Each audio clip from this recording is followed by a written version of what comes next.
नमस्कार दोस्तों, स्वागत है आपका हमारे चैनल टेल्स बाय यशु पर। यहाँ पर आपको मिलेंगी रोचक और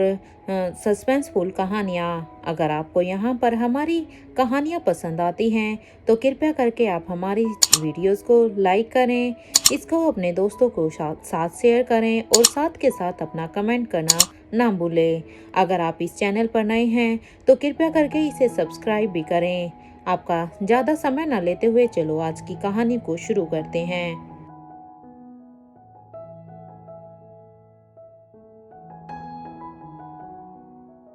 पिछले एपिसोड में हमने सुना था कि कैसे दमयंती और शीला ने कविनालिशा को किडनैप करने के बारे में प्लानिंग की थी, क्योंकि ये फ्लैशबैक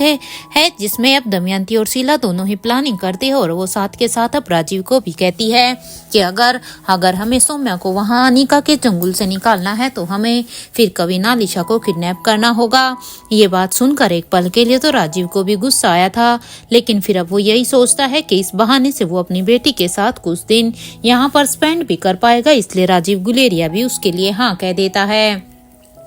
और वो कहता है कि उस सीक्रेट रास्ते से राजमहल में इंटर करने के लिए महेंद्र उसमें तुम्हारी हेल्प करेगा। अब तक महेंद्र भी, शीला और दमयंती तीनों ही मिलकर अब राजीव गुलेरिया के पैलेस से अब कविनालिशा को किडनैप करने के लिए वहां से बाहर चले जाते हैं, क्योंकि महेंद्र यहाँ पर उन्हें उस सीक्रेट रास्ते से कविनालिशा के लिए उस महल में उन्हें घुसाने वाला था और वहां से दमयंती और शीला दोनों ही कविनालिशा को मेडिकल फ्लोर से किडनैप करने वाली थी। इसलिए वो जल्दी से राजीव गुलेरिया के पैलेस से निकल जाते हैं और अब वो सीधा ही पहले बेसमेंट में जाते हैं और बेसमेंट में जाने के बाद अब वो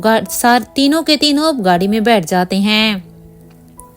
अब यहाँ पर महेंद्र खुद ही गाड़ी को ड्राइव कर रहा था। कुछ ही देर में वो तीनों अब राजमहल के लिए निकल गए थे। कुछ ही देर के सफर के बाद अब तीनों राजमहल के पास वाले मार्केट में पहुंचते हैं और वहां पर मार्केट में पहुंचने के बाद अब वो अपनी गाड़ी को वहीं मार्केट में ही खड़ी कर देते हैं।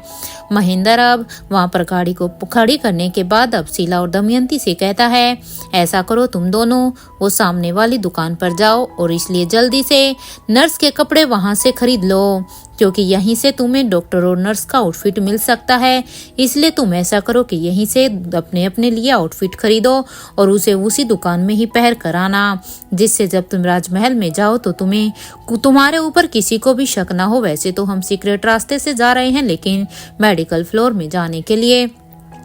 तुम्हें इस नर्स के गेटअप की जरूरत होगी। इसके बाद ही मैं तुम्हें बताता हूँ कि आगे हमें क्या करना है, कैसे हम उस सीक्रेट रास्ते से अब हम राजमहल में जाने वाले हैं और कैसे वहां से तुम उस मेडिकल फ्लोर पर जा सकती हो। इतना ही कहने के बाद अब महेंद्र की ये बात सुनकर अब शीला और दमयंती दोनों ही हाँ में अपना सिर हिला देती है, क्योंकि उन्हें भी महेंद्र की ये बात ठीक लगती है कि वो यहीं से ही नर्स के गेटअप में पूरी तरह से रेडी हो जाएं। और अब वो जल्दी से अब उसकी गाड़ी से बाहर निकलती है और गाड़ी से बाहर निकलने के बाद अब जिस शॉप की तरफ महेंद्र ने इशारा किया था वो दोनों अभी उस शॉप की तरफ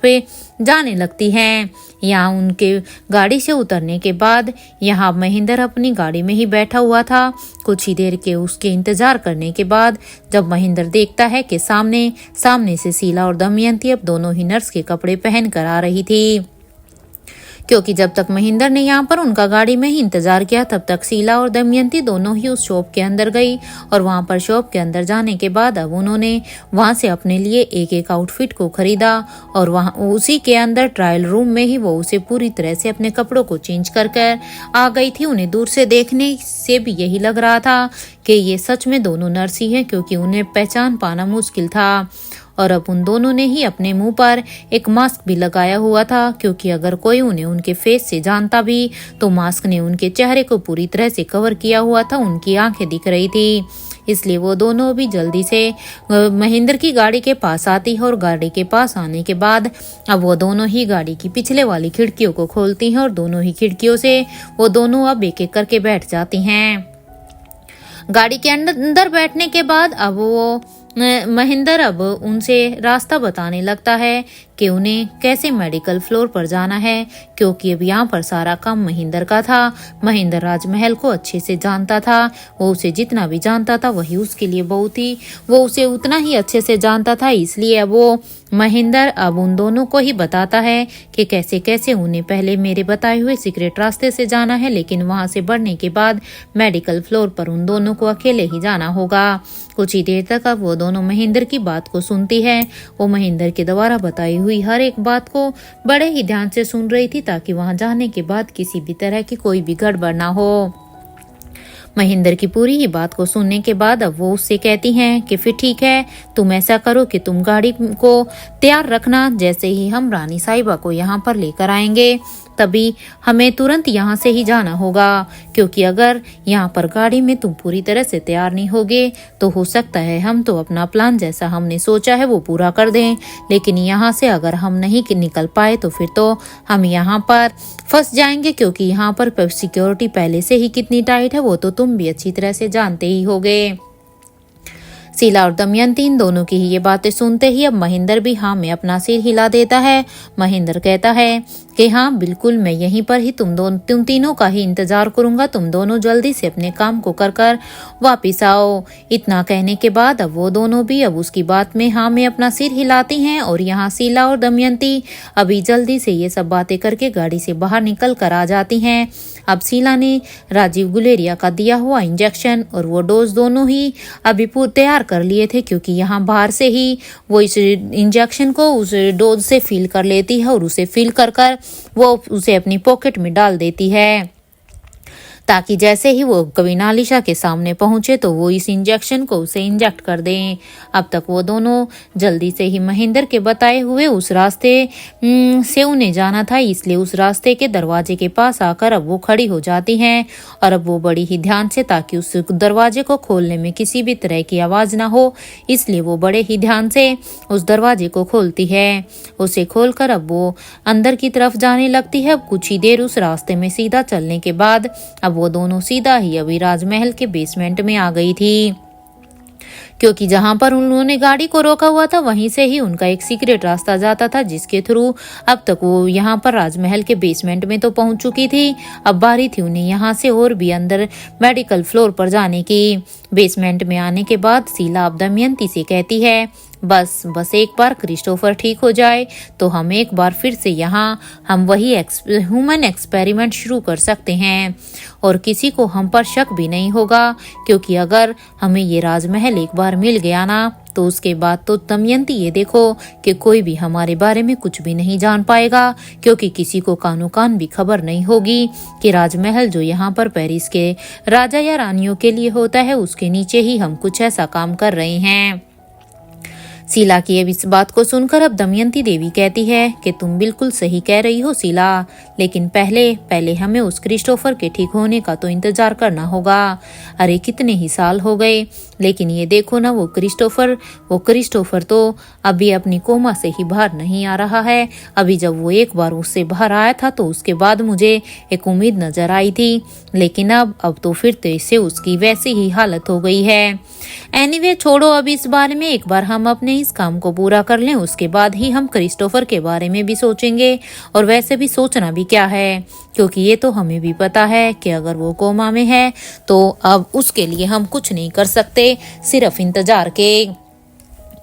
अब इतना कहने के बाद अब शीला भी कहती है हाँ तो चलो, हमें सबसे पहले बस उस रूम में जाना होगा, क्योंकि वहीं से ही हम अब उस रास्ते तक पहुंच सकते हैं, क्योंकि जिस रूम के बारे में हमें महेंद्र ने बताया था हमें सबसे पहले वहीं पर ही जाना होगा, जो उसी के द्वारा ही हम राजमहल के मेडिकल फ्लोर तक वो रास्ता हमें लेकर जाएगा। कुछ ही देर में वो दोनों अभी महेंद्र द्वारा बताए हुए उस रूम में सीधा ही बेसमेंट से पहुंच जाती हैं। तो अब सामने दीवार पर लगी अब वो एक पेंटिंग के सामने खड़ी हो जाती हैं, क्योंकि जैसे जैसे महेंद्र ने उन्हें इंस्ट्रक्ट किया था वो सिर्फ ऐसे ही करती है, क्योंकि महेंद्र ने उसे इस पेंटिंग के बारे में पहले ही बताया था।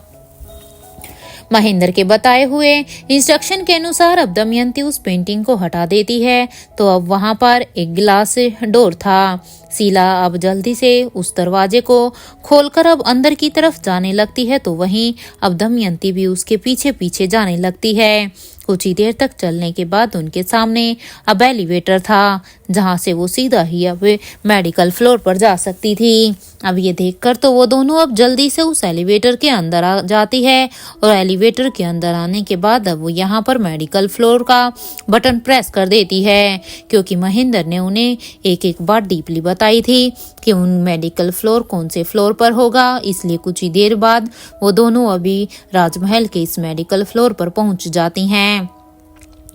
अब वो जल्दी से, इससे पहले उन्हें कोई भी वहां पर देखे या उन पर किसी को भी किसी भी तरह का शक हो, इसलिए वो जल्दी से एलिवेटर से बाहर निकलकर अब वो दोनों थोड़ी देर तक आगे की तरफ चलने लगती हैं। जैसे ही वो आगे की तरफ बढ़ती हैं तो उन्हें सामने एक दरवाजा दिखाई देता है। अब वो उस दोनों ही बड़े ध्यान से अब उस दरवाजे को खोलती हैं, ताकि उस दरवाजे को खोलने से किसी भी तरह की कोई भी नॉइस ना हो।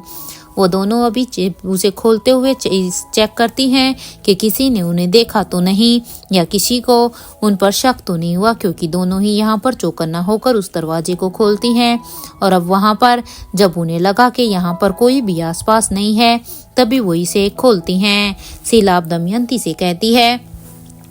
कि दमयंती तुम अभी यहीं रुको, मैं एक बार जाकर रानी साहिबा को देखती हूँ कि वो यहाँ पर है भी या नहीं, और तुम तब तक यहीं पर ही ध्यान देना कि उनकी वो फाइटर उनके आसपास ना हो, क्योंकि पिछली बार उस फाइटर ने क्या किया था जैसे हमें बताया गया था उसके बारे में तो तुम भी जानती हो। सच में वो फाइटर बहुत ही तेज है, इसलिए मैं इस काम को करती हूँ, तो तुम्हें बस यहाँ पर आने जाने वालों को देखना होगा कि किसी की भी नज़र हम पर ना पड़े, और खास करके उस फाइटर की। तुम्हें याद है ना कि महेंद्र ने जब हमें बताया था कि वो फाइटर तो राजीव को भी टक्कर दे रही थी।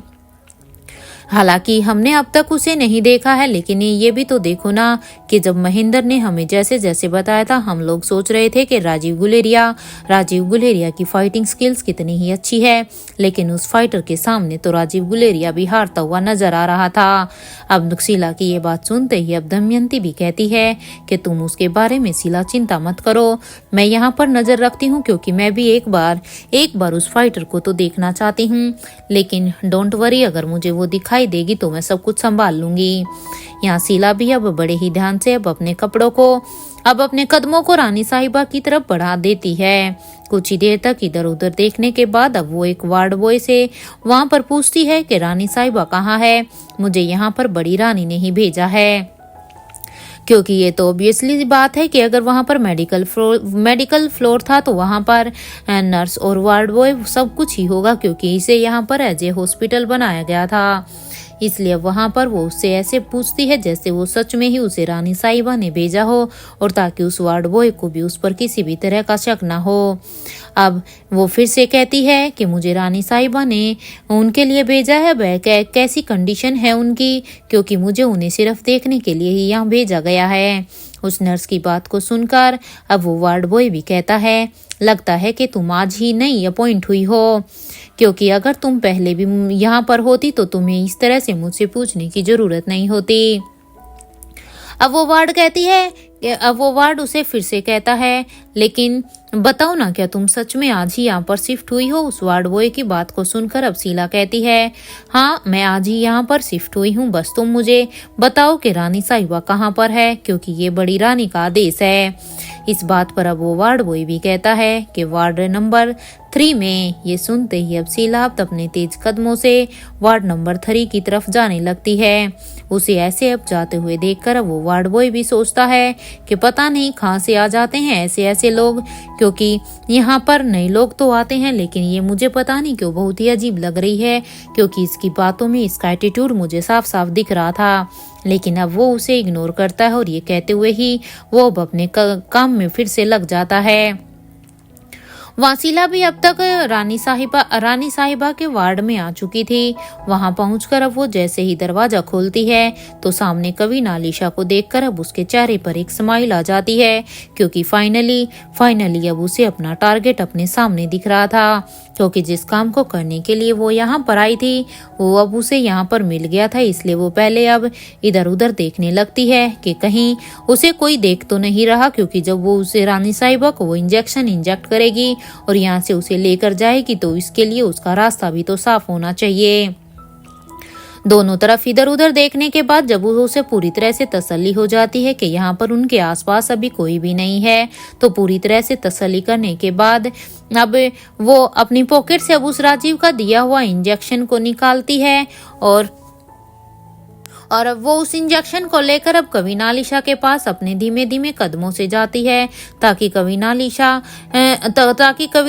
को कहीं होश ना आ जाए, क्योंकि अभी तक शीला को ये नहीं पता था कि कविनालिशा यहाँ पर अपने होश में है या वो अपनी बेहोशी में है। लेकिन वो किसी भी तरह का कोई भी रिस्क नहीं चाहती थी, इसलिए वो चोरी छिपे उसके पास जाती है और अब वो उस इंजेक्शन को कविनालिशा को इंजेक्ट कर देती है। कुछ ही देर में अब उस इंजेक्शन ने अपना असर भी दिखाना शुरू कर दिया था और कविनालिशा वहां पर, जिसने अभी अपनी आंखों को बंद करके रखा हुआ था क्योंकि कविनालिशा ने यहाँ अनिका की बताई हुई बातों को ही फॉलो कर रही थी, इसलिए वो यहाँ पर बेहोश हो जाती है क्योंकि अनिका ने कविनालिशा को साफ साफ कहा था कि उसे 7 दिन तक उसे इसी तरह ही बेहोशी का ही बहाना करना होगा। इसलिए कविनालिशा बस यही कह रही थी, लेकिन इस इंजेक्शन के लगने के बाद फिर तो वो तो सच में ही बेहोश हो गई थी।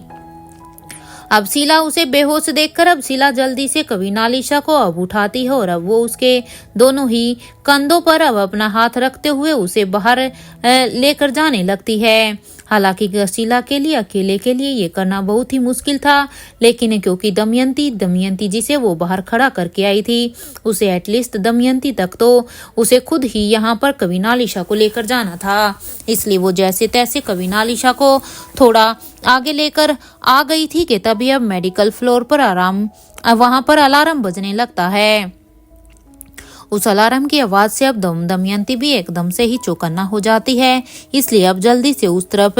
वो भी बढ़ने ही वाली थी कि तभी अब उसने देखा कि शीला अब कविनालिशा को लेकर उसी के ही पास आ रही है। दमयंती देवी अब अपने तेज कदमों से जल्दी से अब शीला के पास जाती है और अब वो कविनालिशा को पकड़ने में अब उसकी मदद करती है, क्योंकि अब दमयंती को भी लग गया था क्योंकि इस अलार्म की आवाज से इससे पहले कि यहाँ पर सभी लोग एकत्रित हो जाए, इससे पहले ही उन दोनों को अब यहाँ से कविनालिशा को लेकर निकलना होगा।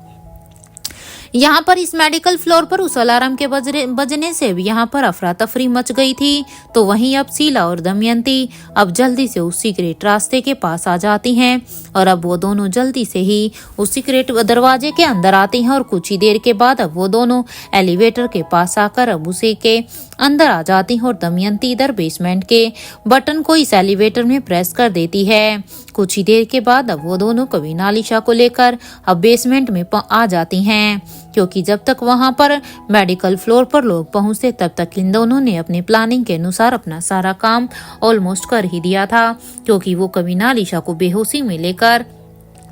बेसमेंट तक तो ऑलमोस्ट पहुंच ही चुकी थी। शीला अब दमयंती देवी से कहती है कि जल्दी से इसे लेकर चलो, क्योंकि अब अगर किसी को भी कुछ भी पता चला, क्योंकि अब तक तो मेडिकल फ्लोर पर ये सबको पता चल ही गया होगा कि कविनालिशा का किडनैप हो चुका है, कविनालिशा वहां पर नहीं है, इसलिए तब तक किसी की यहाँ पर नजर पड़े हमें जल्द से जल्द यहाँ से निकलना होगा। इसलिए अब कुछ ही देर के चलने के बाद वो दोनों भी अभी उस सीक्रेट रास्ते से अब राजमहल से 200 मीटर दूर आ जाती हैं और अब वो दोनों जैसे ही वहां का दरवाजा खोलती हैं तो वो देखती हैं कि महेंद्र सामने ही खड़ा हुआ उनका ही इंतजार कर रहा था,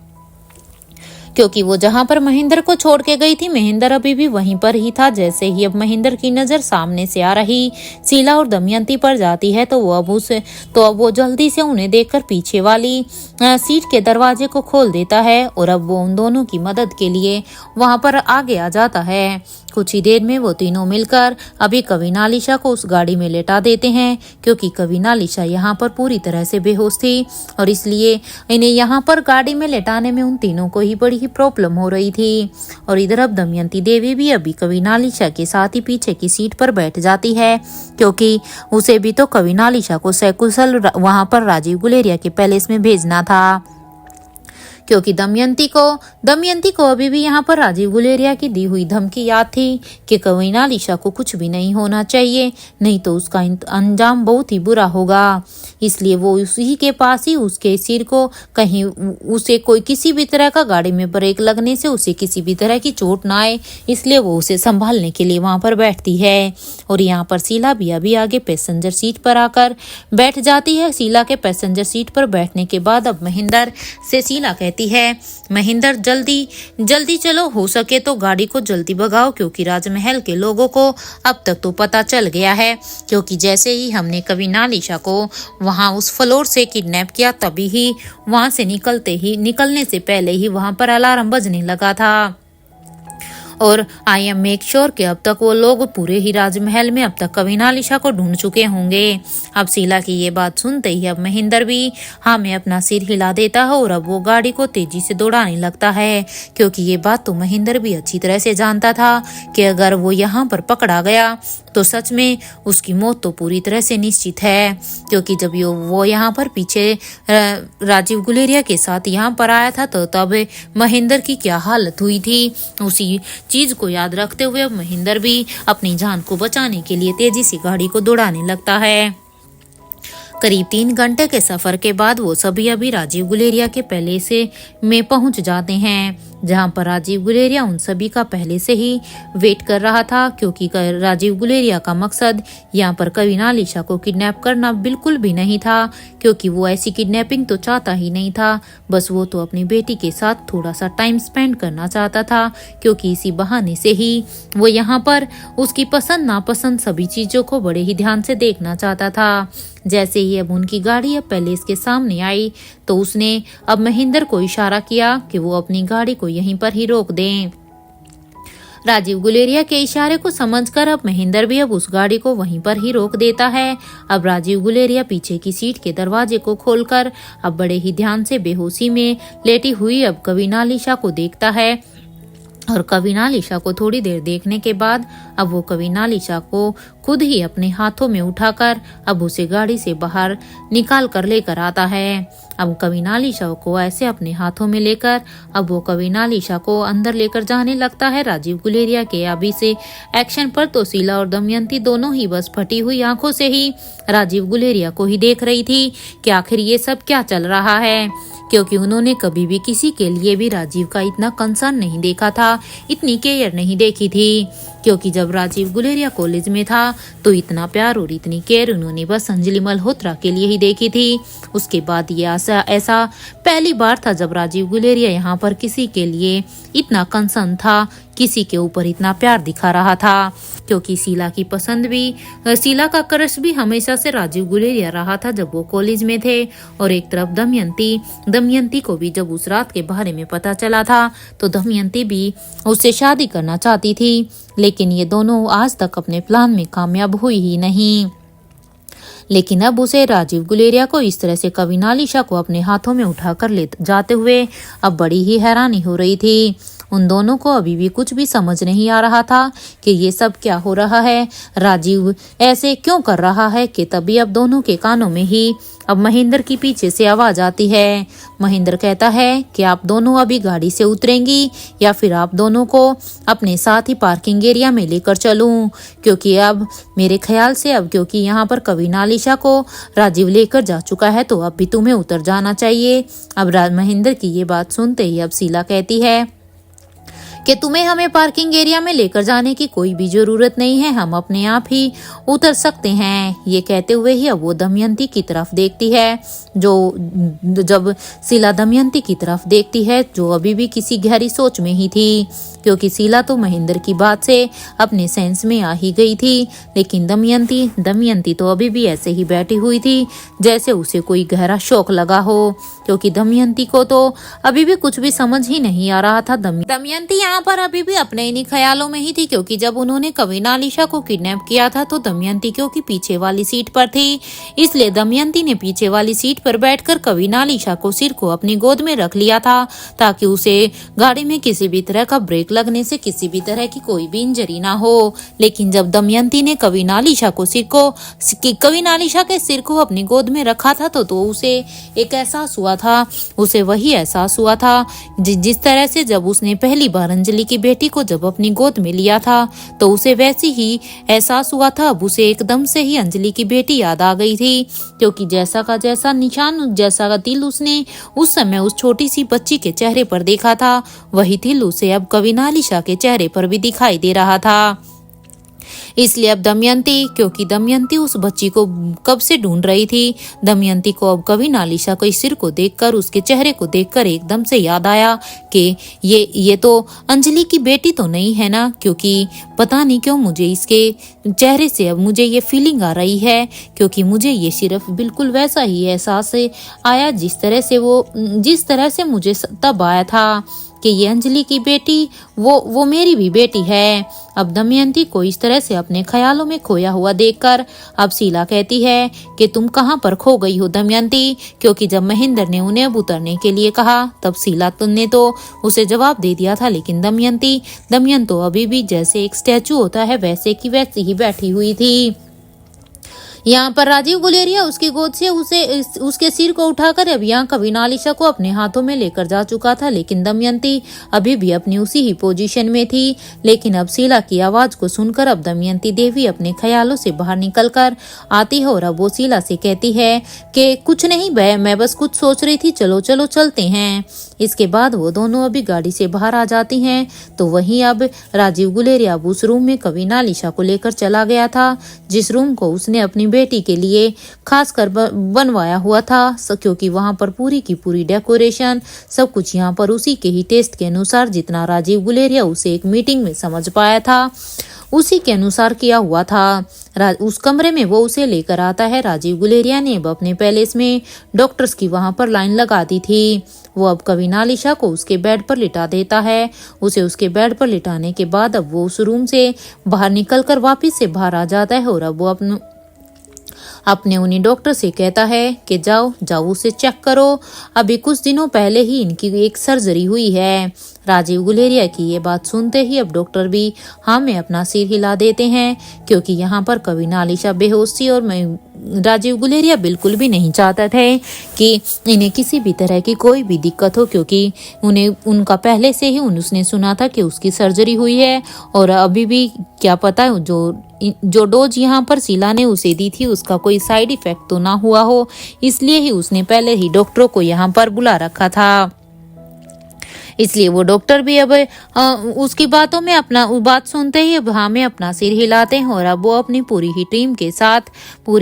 साथ अब वो वहां पर कविनालिशा को चेक करने के लिए उसके कमरे की तरफ चले जाते हैं। कविनालिशा के उस कमरे में जाने के बाद अब डॉक्टर कविनालिशा को अच्छी तरह से चेक करते हैं। अब अच्छी तरह से उन्हें एग्जामिन करने के बाद अब वो डॉक्टर अपने टीम मेंबर से कहता है कि सी इज एब्सोल्युटली फाइन, इनफैक्ट इन्हें तो अब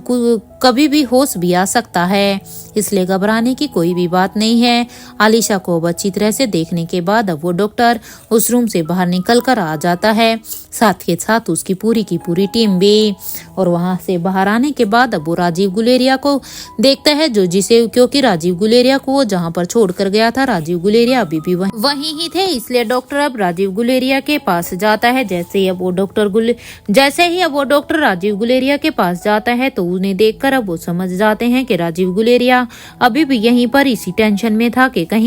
कहीं कविनालिशा को कुछ हो तो नहीं गया है। इसलिए राजीव गुलेरिया को इस तरह से इतना बेचैन और इस तरह से इतना टेंशन में देखकर अब डॉक्टर उसके पास जाता है और उसके पास जाकर अब वो डॉक्टर कहता है कि घबराने की कोई भी जरूरत नहीं है, don't worry sir, she is absolutely fine. क्योंकि जहां तक मुझे पता चला है जिस डॉक्टर ने इनकी सर्जरी की है वो काफी ही एक्सपीरियंस लगती है, क्योंकि मैंने भी उस डॉक्टर के बारे में बहुत कुछ सुना है।